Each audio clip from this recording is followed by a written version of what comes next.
Levels 4, 5, and 6 are the intermediate levels where we're refining a student's riding abilities, making sure that they're looking across the hill where they want to turn, that their upper body is in line with their snowboards, their lower body bending the knees correctly, making sure the hip is over the front foot, and just looking at every little thing that they're doing to improve on it and help make their turns smoother and more consistent. This is the Bluster Carpet behind me. This is where we take the level 4 students to see how they're doing, see how they're making their turns and what can be improved on. It's good for practicing holding that edge on a slightly steeper grade. A student coming into level 4 has already started linking their Heelside and Toeside into S turns. We're changing the size and the shape of those turns and making them more fluid so that they're comfortable once they start going up the chairlift.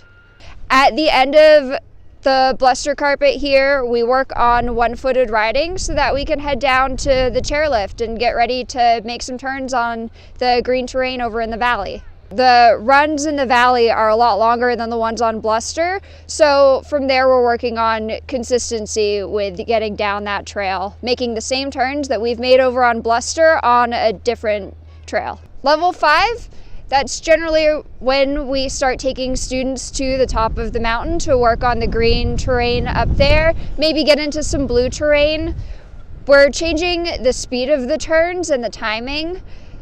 And once students get really comfortable going from the top to the bottom of the green runs, we start taking those turns onto some steeper blue terrain. Level 6, we're starting to make more dynamic turns. We're making faster turns on blue terrain. Maybe we're going back to the green trails to do some switch riding with the back foot leading the snowboard and starting to carve up on that edge and exploring everything that your snowboard can do.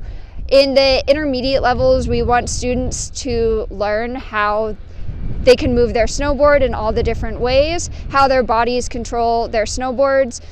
We want students to have a really strong understanding of the way their snowboard works, the way that their equipment works together, and the way that their bodies move.